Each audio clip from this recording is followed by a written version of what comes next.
Hello, Kansas and Western fans. It's time for episode number 51 of the construction of the Kansas and Western HO scale model railroad. For the last 2 weeks, I was tasked again with continuing work on the Dorado refinery, which we'll get to. But as always, we'll do a full layout tour for those of you who might be new and would like to see what the whole thing looks like. Starting down here in the Royal Gorge route, this part of the layout is about 90% complete. It more or less is ready for just detail work. And for those of you that have been following along for quite a while, you'll notice or you'll remember that this section has been removed from the poling, and I'm happy to tell you that it is back on for the poling. And for a reminder, today is going to be the first attempt at our new poling method that we're going to try out for this week. So we'll get into more of that later. But as the main line travels around here to Canon City, you can see where we've got a lot more work to do here. Backdrop, track weathering and ballast. I still need to finish the downtown area. All kinds of scenery options here. This is the Royal Gorge Route Railway Station in Canon City. And next to that is going to be a park. And these two cabooses serve as a restaurant, I believe, on the prototype. So we're going to try to develop that with a bunch of picnic tables and so on. All right, moving on down the main line. From Canon City, we progress into the Portland Cement Plant, which is located not far south and east of Canon City. This area here, the layout, still needs a lot of structure details, just to have some basic paint added. A lot of details missing yet, and obviously track weathering and ballast to really develop this scene, and a backdrop. I do have a backdrop chosen that will run from this end here all the way down to where the mountains come into play there along the Royal Gorge route. Just haven't gotten that ordered yet. And then from here, this is what I'm going to call one of my first transition scenes, where it's not really part of a scene itself, but it does transition from one scene to another. And in particular, this actually transitions through the backdrop to the other side of the peninsula. So if you see that in the polling options, this is one of those scenes that I'm talking about. And just need to develop some scenery here to hide those portals. And you can see I still have all my instructions out here for the 3 different kits I've been working on in the Dorado oil refinery. And I will be continuing work on that this weekend while you guys vote. So hopefully we'll see how much more I can get done of that. All right, moving around to the other end of the other side of the peninsula. You might have noticed, I'm not sure when you walked in, I finally painted all this plywood, which serves as the backside of my workstation. I've been toying around with the idea of putting my prototype photos up here. I still need to add labels so that folks can see what I'm trying to model. I've also thought about maybe adding some of those tin signs for the different railroads on my layout. I don't have any of those, so I'm not sure space-wise if they would all fit. And I think I represent 6 or 7 different railroads on my layout. So any ideas you guys might have for how to use this space, I'm definitely open to. Still toying with ideas myself, but it looks a lot better than just bare plywood at this point anyway. So moving on, now we have Pueblo, Colorado. Specifically, this entire scene is the Everest Steel Mill in the southeast part of town. This is the only area of the layout where track still needs to be laid. You can see the break in the track right there. I still have to lay these 3 spurs that go into the actual mill itself, but I need to build the mill, or at least the structure, before I lay that track to make sure everything's going to fit in place. I'm going to be building a couple more of these gantry cranes that will run the length of this mill structure, although I think I'm going to integrate those into the building themselves and get rid of these A-frames. I think it'll just be a steel support beam that will be attached to the building halves. So I got 3 of those kits that I still need to build, and then I can get the last of the track laid for the layout.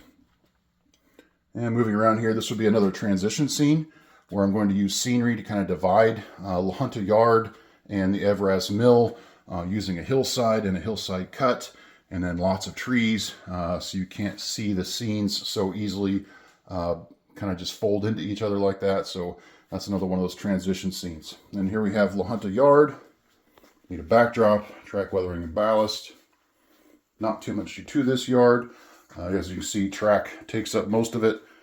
So this is just going to be just an operational scene. And then at the end of this, got a transload dock, a maintenance of way yard here, and a highway bridge, and then another transition scene for King Arroyo, which is on the east end of the yard in La Junta. So looking forward to doing like a trestle bridge there and some water feature there. Then we come around here to Lamar. Still lots of structure work, backdrop, track weathering and ballast, all kinds of things to do here. And then obviously you can see I don't have fascia on any of this part of this layout.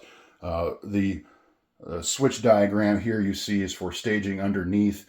I integrated fascia into that so I wouldn't have to go back and do that. So that's why you can see why it's hanging down there. It's just part of the fascia. Then we follow the main line around to Holly, Colorado, which is a lot more done than other scenes on the layout. Still needs quite a bit of structure work done though, and obviously finish the ballasting that I've started. And it's got a nice backdrop. All right, and from here we proceed up to the Holcomb Power Plant. Another scene that's got quite a lot of improvement to it.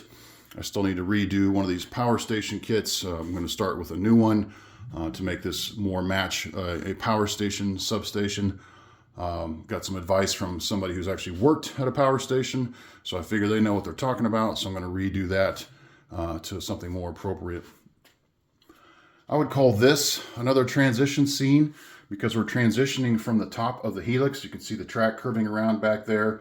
I still need to hide some of that blue that you can see through there with some black so you can kind of forget that the track disappears back there.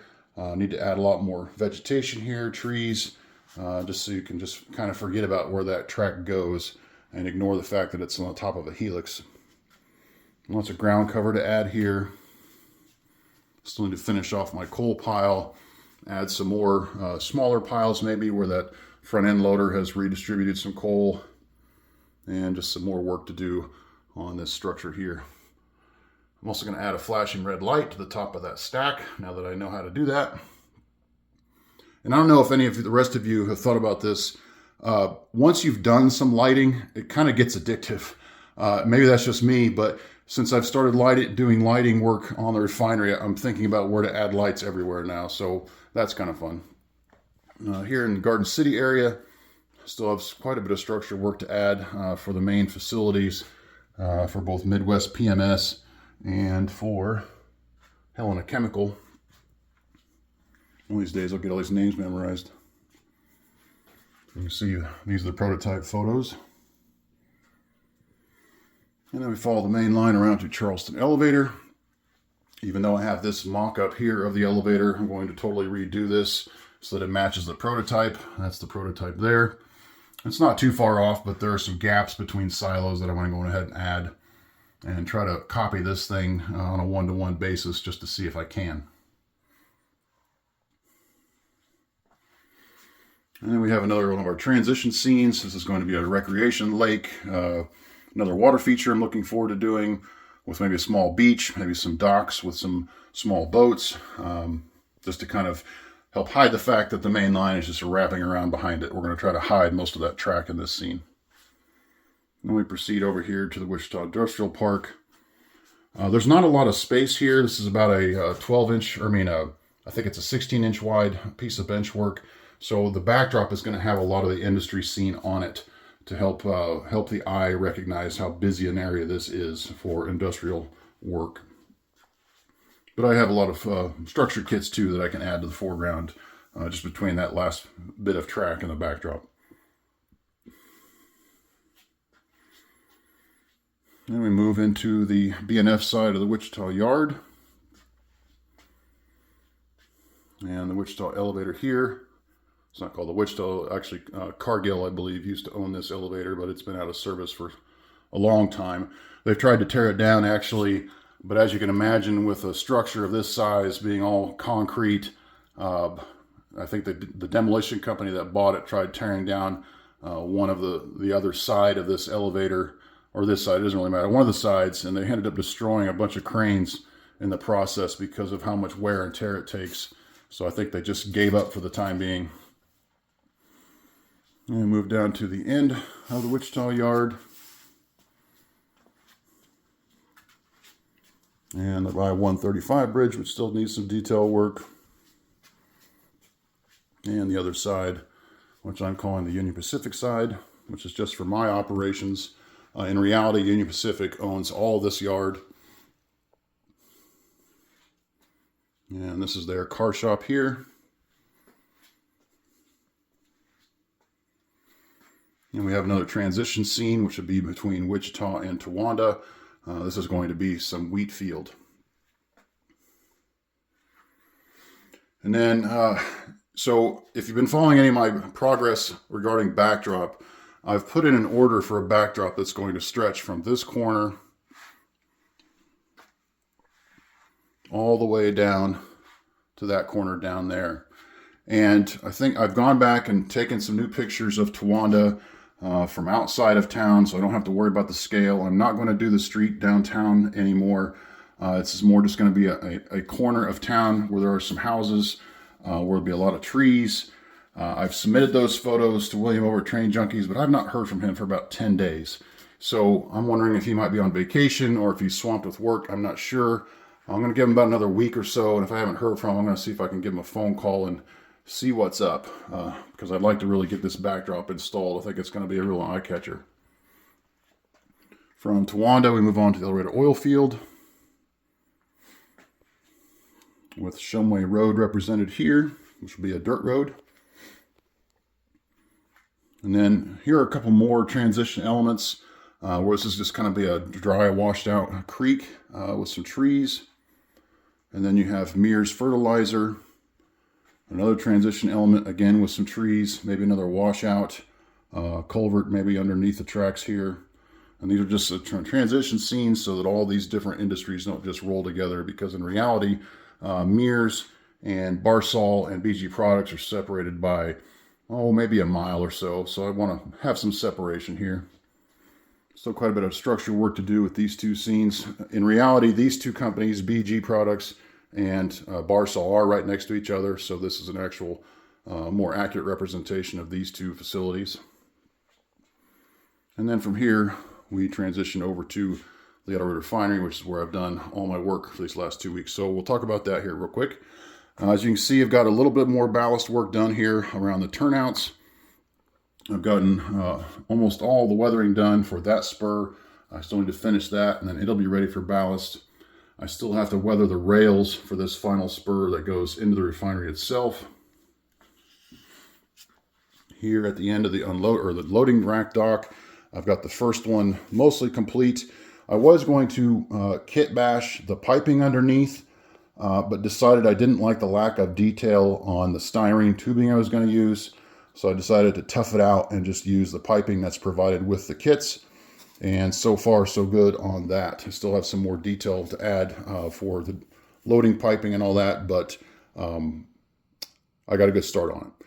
And then I figured out how I'm going to light this entire loading rack area. I'm going to use these HO scale Woodland Scenics street lights with the wood pole and mount those along the side of the loading rack, so that we're illuminating the stairs that there's going to be on both ends, and then the loading rack area itself. So it'll be a total of 7 of those lights eventually mounted here, which I think should provide plenty of light for appropriate operations. And then over in this area, you can see our drawing hat. My wife found this at a local antique mall, very appropriate for my layout, so I was excited she found that. We're going to use it as our drawing hat for our polling today. But pretty neat patches. Somebody obviously made this and then got rid of it, I guess. But pretty neat. Happy to have that hat. Now, for refinery work, this is how far I've gotten in terms of adding lights. This is the first element of the Walthers Refinery kit towers that I've gotten done. This tower is complete except for some piping. But you can see how I've mounted these Woodland Scenics N-scale street lights. I've managed to get the wiring, and I don't know if it's going to focus properly, but the wiring runs from underneath the light and then underneath the catwalk there into the tower itself, and then down out the bottom. I'm going to discuss more of this effort in a separate video on how I light the entire refinery, so you can look forward to that in the future. But That's gone okay so far. I'm a lot more nervous about doing the 3 towers that are all connected together. There's going to be a lot going on there, so I try to do the small one first to make sure, proof of concept, it would work. For end scale, I think these are a little bit too tall still, but I'm going to move forward and see how it looks with the rest of it finished. Got some more work done here on the Faller chemical plant. It doesn't really look like it, but we're talking about lots of little details that I've added. I think we've got one more level to add here on the top of this, and then it's just going to be all kinds of piping and catwalk added to all these tanks to finish that kit. And then here I've finished this cooling unit, heating unit, whatever it's called. I've got that red light attached if you saw in my earlier videos, so that was pretty neat to make that work. So I just have this element here left with all the towers for this single Waller's refinery kit left to do. And you can see from the beginning video, that was a train that comes through the main line in order to access this lift out bridge over here to Union Tank Car Company. So that's the tour of the whole layout and what I've done for the last 2 weeks. And now I'll have my wife come in and we're going to do this drawing for this new pole. Okay, wife is on hand and ready. She did all of these polling options. My brain's not working anymore. So I'm going to have her draw 4 of these for our first attempt. Don't worry, I'm not tall enough I can't see. Number 1. Number 1 is the Canon City Portland Cement Plant, okay?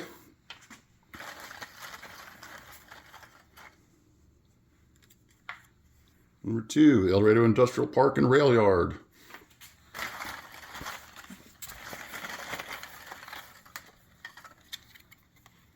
Number 3 is the maintenance of way equipment kits. Oh no. I've never built one of those, so I'm a little bit afeared, but I've tried all kinds of other things and never been done before, including the Royal Gorge route, so if that wins, it wins. And Tawanda, she's excited because she is a lifelong Tawanda worker and resident almost. So thank you, Lindsay, for helping me out with that. So there's your options for voting. Sorry, Mrs. K&W. We're not using first names anymore. Anyway, we're going to post those up. If you guys want to still use the comments to vote for those 4 options, that's fine. If you want to add a little extra comment, that's fine. Otherwise, as soon as this video goes live, I'm going to make that post, and I'm going to show you guys, if you've never voted on a YouTube poll, I'm going to show you how to do that. So watch the video, decide which of those 4 options you'd like me to work on for the next 2 weeks, vote in the comments, vote in the YouTube poll, and on Monday, we'll reveal the results. Thanks everybody for watching, all your support and comments, and have a great weekend. All right, so I'm going to show you guys, if you've never voted in a YouTube poll or even know how to find one, I'm going to show you how to do that based on my last video I published on Wednesday. So here you are on the video screen. Here's the video. We'll play a little bit. Yeah. Okay, whatever. So at the bottom of the video, and this is for everybody's videos on YouTube, down here in the little corner, you can see my logo. And that is a quick link that goes to my homepage. So we're clicking on that, and this is kind of the desktop. So along here, you can see all these different options: home, videos, shorts, and so you can see all my different playlists, posts. Posts is what you want to click on. Click on posts, and then down below, they're listed in most recent order. You won't see this part. This is just for me. But down here below, you'll see my most recent posts. Here's the one I posted yesterday about today's new poll. This is going to be replaced with the actual poll. And you'll see the 4 options, and all you have to do is click on the one that you want. And when you do that, it will reveal the results as they're going live. So if you're the 10th person to vote, it'll show you how the previous 9 people and you have voted and the different 4 options. In fact, I've got one down here. Let's just look at. So this is what you'll see once you vote. You'll see the percentage that each one is getting. And if you like, you can comment below. There'll be a comment button down here like there is for videos. Although if you're watching from a TV, you probably won't want to mess with that. But just showing you how that works. So go ahead and vote after you watch the video for the 4 selections, or one of the 4 selections that my wife drew out of the hat. And we'll see what I work on for the next 2 weeks. Thanks for watching.